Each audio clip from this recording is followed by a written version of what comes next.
In late September 1941, as the German army tightened its grip on the occupied city of Kiev, the war in the east was entering a new and terrible phase.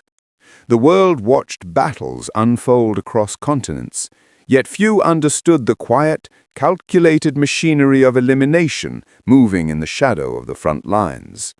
Rumors spread, notices appeared, and thousands of families were told that relocation awaited them.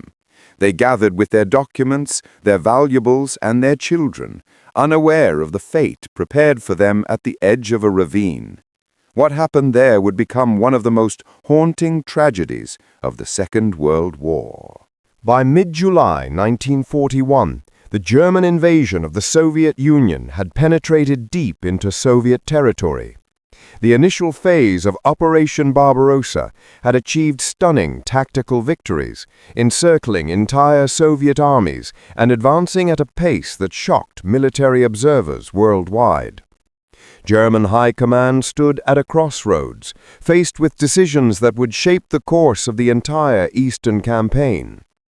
On July 19, 1941, Adolf Hitler issued Directive No. 33, a document that would fundamentally alter the strategic objectives of the German advance. The directive represented a shift away from the original plan's emphasis on capturing Moscow.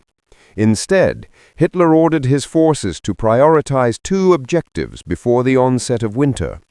In the south, the industrial heartland of the Donbass region and the Crimean Peninsula.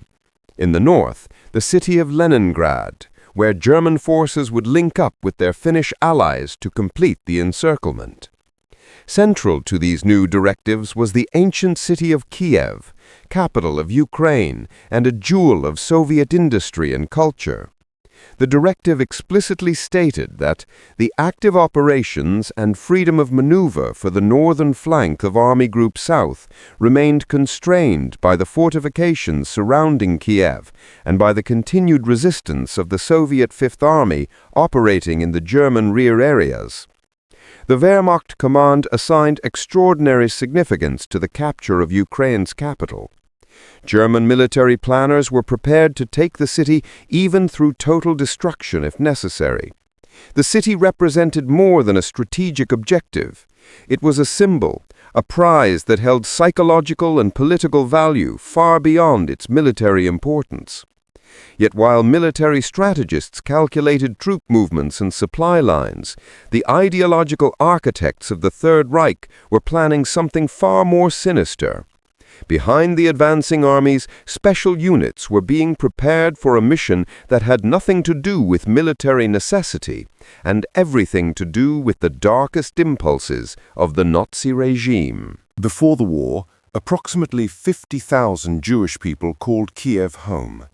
They were merchants and teachers, doctors and artisans, families who had lived in the city for generations. They were woven into the fabric of Kiev's cultural and economic life, contributing to the city's vitality and diversity. When German forces invaded Soviet territory, many Jewish families fled eastward, seeking safety in the vast interior of the Soviet Union. Others, particularly young men, joined the Red Army to defend their homeland. However, a significant portion of Kiev's Jewish population remained in the city, unable or unwilling to abandon their homes, their elderly relatives, their entire lives.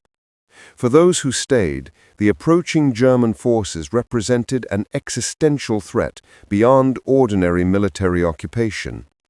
The elimination operations that would unfold in Kiev were not spontaneous acts of wartime violence. They were carefully planned, systematically organized, and executed by specially trained units known as Einsatzgruppen, special action groups. These units had been formed under the direction of Reinhard Heydrich, chief of the Security Police and Security Service.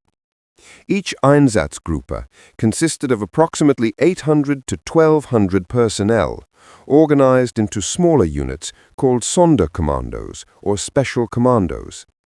The personnel for these units were carefully selected from various Nazi security organizations. Officers typically came from the Gestapo, the security service, and the criminal police. The rank-and-file members were drawn from the Waffen-SS, regular police forces, and local auxiliary units recruited from occupied territories. These groups operated with frightening efficiency. They were granted authority to requisition additional personnel and support from regular Wehrmacht military units, requests that were invariably approved. The cooperation between the regular army and these special units would later become a source of controversy, demolishing the myth that the Wehrmacht remained uninvolved in the elimination campaigns. The primary mission of the Einsatzgruppen was stated with chilling clarity: the systematic elimination of Jewish populations in occupied Soviet territories. They followed closely behind the advancing front lines, moving from town to town, village to village, carrying out their assigned tasks with industrial efficiency. The location that would become synonymous with horror had already witnessed its first act of organized killing before the main events that would make it infamous. On September 27, 1941, 752 patients from a nearby psychiatric facility were brought to Babi Yar and eliminated. The Nazi ideology classified individuals with mental disabilities as life unworthy of life, part of their broader program of eliminating those they deemed inferior. This initial action served as a grim rehearsal for what was to come, testing the logistics and methods that would soon be employed on a far larger scale. By the final days of September, notices appeared throughout Kiev. Posted on walls, distributed in neighborhoods, these announcements carried a message designed to deceive and entrap. The notices, dated September 28, 1941, ordered all Jewish residents to assemble on September 29 at the corner of Melnikova and Doktoryevska streets. They were instructed to bring identity documents, valuables, and warm clothing. The announcements warned that failure to comply would result in immediate execution. To lend credibility to this deception, SS officers arrested 9 prominent rabbis from Kiev's Jewish community and forced them to make public statements. These respected community leaders, under extreme duress, assured their people that after a processing procedure, Jewish families would be relocated to safe areas away from the conflict. The location designated for assembly was Babi Yar itself, a ravine located on the northwestern outskirts of the city. The selection of Babi Yar was no accident. The site possessed characteristics that made it ideal for the purposes the Germans intended. A system of ravines and steep-sided gullies created natural barriers and provided concealment. The terrain eliminated the need to excavate large burial areas. The ravines themselves would serve this purpose. Additionally, the location sat sufficiently distant from Kiev's city center to operate away from curious eyes, yet remained close enough for efficient transport of victims. The natural topography muffled sounds, including the continuous rifle fire that would soon echo through the ravine. In the early morning hours of September 29, families began making their way toward the assembly point. Mothers carried children. The elderly shuffled along supported by younger relatives. People brought suitcases packed with belongings, bundles of food, their most precious possessions, items they believed they would need in their new homes. The column of humanity stretched for blocks, a slow-moving procession of the condemned who did not yet know their fate. Neighbors watched from windows. Some wept. Others turned away, unable to witness what they suspected but dared not acknowledge. As the column approached Babi Yar, the deception began to unravel. German soldiers and Ukrainian auxiliary police formed corridors, directing the flow of people toward the ravine. The atmosphere changed. Orders were shouted, dogs barked. The pretense of relocation gave way to something far more sinister. What happened next was carried out with methodical efficiency. Groups of people were separated from the main column and directed down paths toward the ravine. They were ordered to surrender their valuables, jewelry, watches, money. Then came the command to remove their clothing. The realization of what was about to occur must have been terrible beyond imagination. Yet resistance was impossible. Armed guards surrounded every group. The ravine's steep sides offered no escape. 15 people at a time were brought to the edge of the ravine. They were forced to kneel at the precipice, facing downward into the pit where bodies already lay.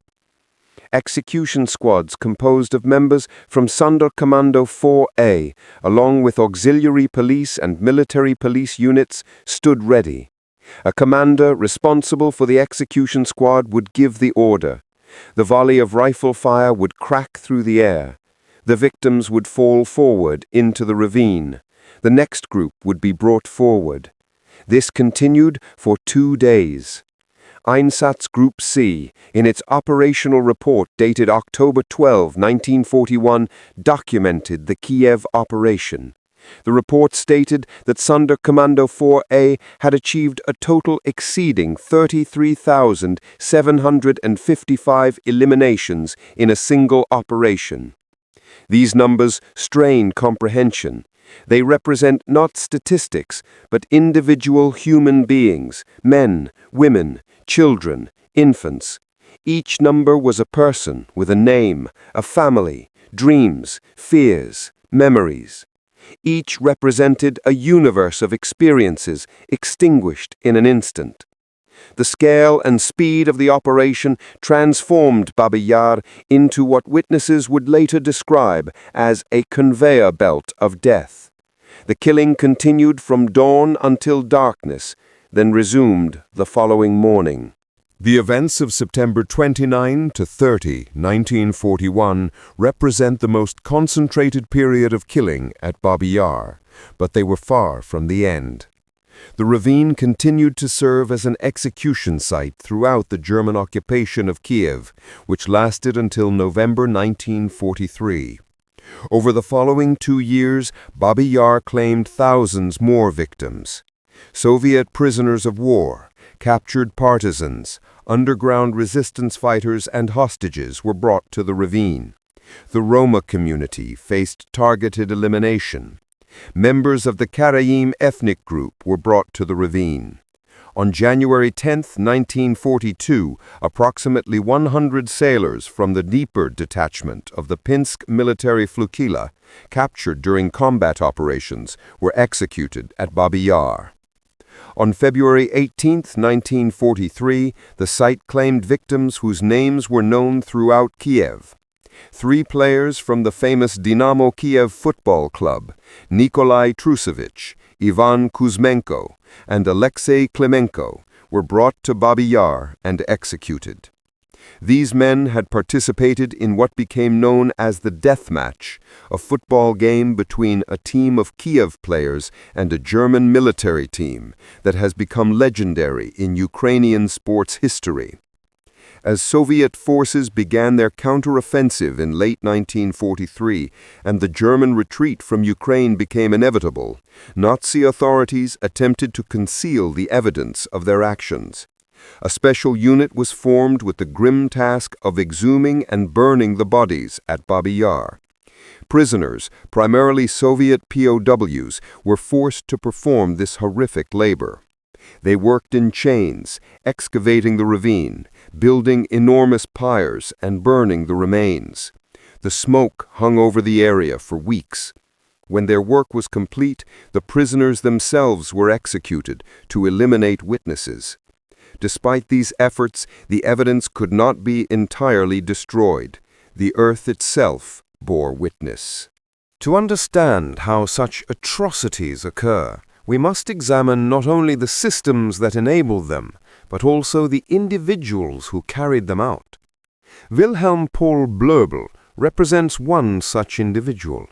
the man who commanded Sonderkommando 4A and bore direct responsibility for the Babi Yar operations.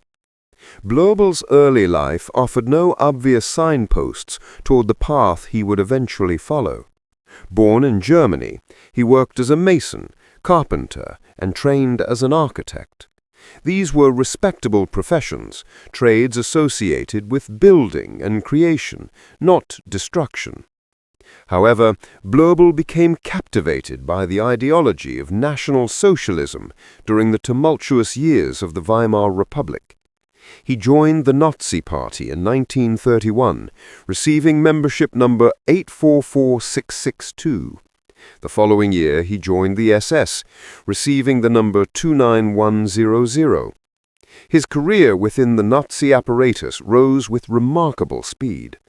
Within just 2 years, Blöbel advanced from a municipal clerk in the town of Solingen to director of the security service in Düsseldorf.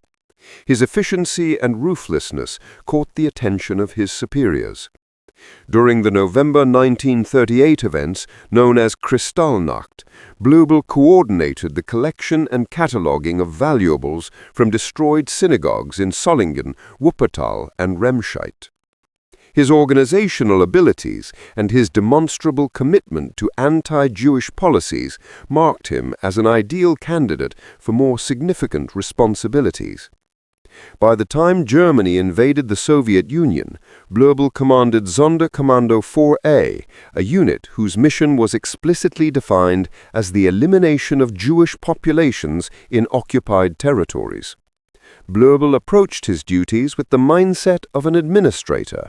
He filed regular reports, documenting the activities of his unit with careful attention to numbers and logistics. These reports, later seized by Allied forces, provided irrefutable evidence of his unit's actions. According to documents presented at the International Military Tribunal, the unit under Blöbel's command was responsible for more than 60,000 deaths during its operations in Soviet territory. Blöbel's testimony during his trial revealed the mechanical mindset that enabled such actions. He explained that his execution squads were instructed to aim for the heads of victims. If a victim was not immediately deceased, a member of the execution squad would approach with a rifle from 3 paces and fire again.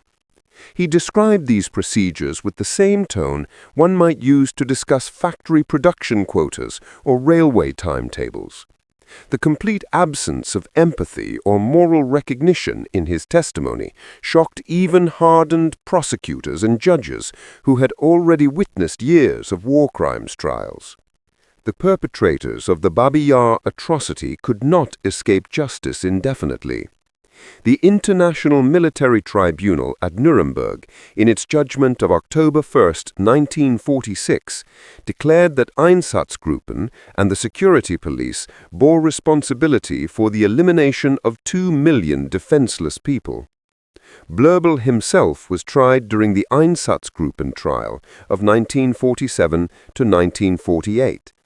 When confronted with documentary evidence of his unit's responsibility for 60,000 deaths, Blöbel cynically argued that his personal responsibility amounted to perhaps 10 to 15,000, as if this distinction somehow mitigated his guilt. In a pathetic attempt at self-justification, he claimed that his faith and discipline had led him to the gallows. He attempted to portray himself as a loyal soldier following orders, ignoring the fundamental truth that some orders are so monstrous that following them becomes a crime in itself. The tribunal found Blöbel guilty on all charges. The sentence, death by hanging, was announced on April 10, 1948. He spent several more years in solitary confinement, awaiting execution. On June 7, 1951, a sergeant of the Allied forces carried out the sentence. The architect who had built nothing but apparatus of death met the fate he had designed for so many others. Babi Yar represents one location among thousands where similar acts occurred across Nazi-occupied Eastern Europe. Of the 3 million Jewish people who fell under Nazi control in Soviet territories, approximately 2,825,000, 94%, did not survive. These eliminations occurred not only at Babi Yar, but in forests, fields, and ravines across Ukraine, Belarus, Lithuania, Latvia, and Western Russia. The Einsatzgruppen followed the advancing Wehrmacht, leaving a trail of mass graves in their wake.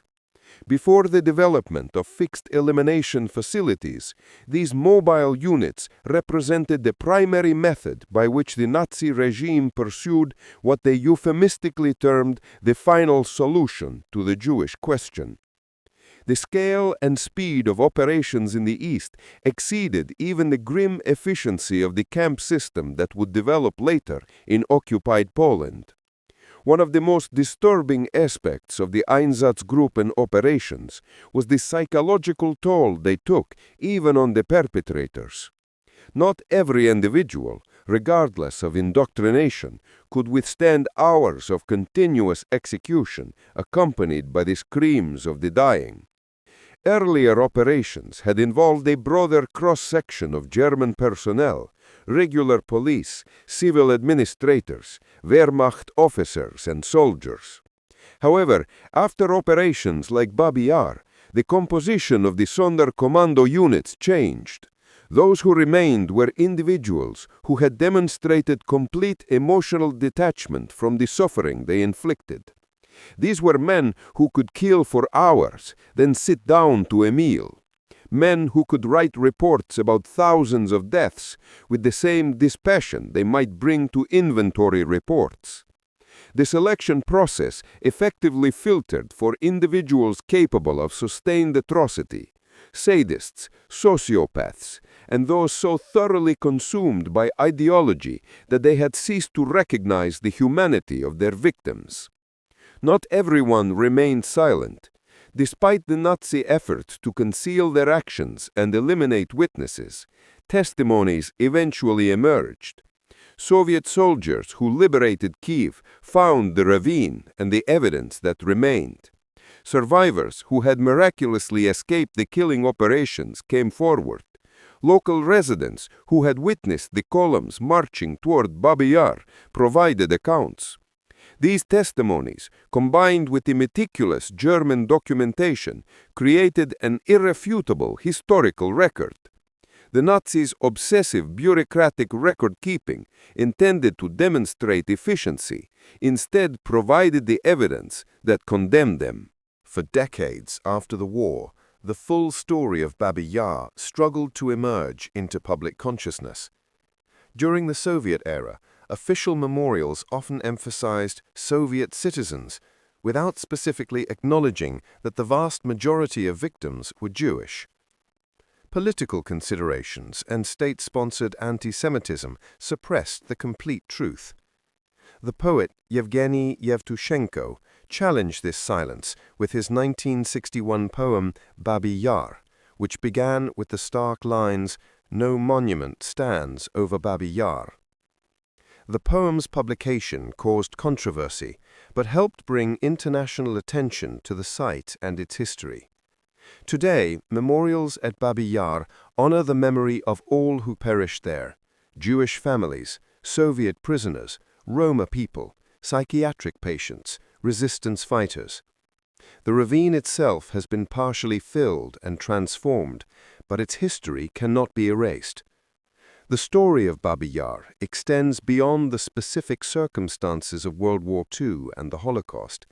It stands as a warning about the consequences of dehumanization, the dangers of unchecked hatred, and the horrifying efficiency with which ordinary bureaucratic systems can be turned toward monstrous purposes. Babi Yar demonstrates how quickly civilization can collapse when hatred becomes state policy. The victims were neighbors, colleagues, and fellow citizens one day, targets for elimination the next. The transition from coexistence to genocide occurred with terrifying speed. The atrocity also reveals the crucial importance of individual moral courage. The perpetrators often claimed they were following orders, performing duties, serving their nation. Yet at every level, from the commanders to the men who pulled the triggers, individuals made choices.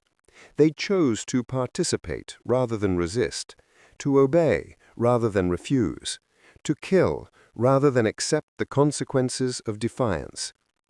History records some who refused these orders and suffered most severe punishment, demonstrating that choice existed even within a totalitarian system. The claim of helplessness does not withstand scrutiny. The ravine at Babi Yar has been filled with earth. Grass grows there now. Memorials stand where bodies once lay.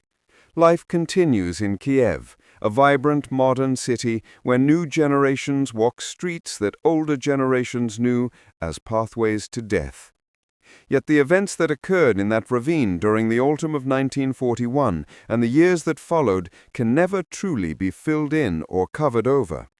They remain part of the historical record, part of the human story, terrible chapters that must be read and remembered. We study Babi Yar not to cultivate hatred toward descendants of the perpetrators, for the sins of fathers need not be visited upon their children. We remember not to foster despair about human nature, though despair might seem a reasonable response to such darkness. We preserve these memories because forgetting would dishonor the dead and leave us vulnerable to repeating the patterns that led to their deaths. The Second World War reshaped the political geography of the world, altered the trajectory of nations, and accelerated technological and social changes that continue to reverberate today. Yet beneath these grand historical narratives lie millions of individual tragedies, families destroyed, lives cut short, potential extinguished. Babi Yar reminds us that history is not merely about armies and ideologies, strategies and treaties.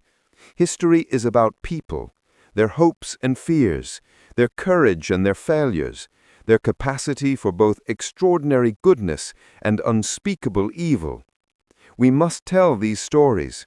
We must remember these names and faces even when the weight of that remembrance feels unbearable. For in remembering, we honor the dead. In remembering, we acknowledge the full truth of what humanity has done. And in remembering, we strengthen our commitment to ensuring that such darkness never again descends upon our world. The victims of Babi Yar cannot speak for themselves. Their voices were silenced by violence and hatred. Therefore, it falls to us, to every generation that comes after, to speak for them, to remember their names, to tell their stories, and to remain forever vigilant against the ideologies of hate that sought to erase them from existence. Their memory is a sacred trust. Their story is a solemn warning. Their lives, cut short in that ravine, demand that we never forget, and that we never allow such evil to take root in our world again. If you found this documentary meaningful and want to help preserve the memory of these events, please subscribe to the channel.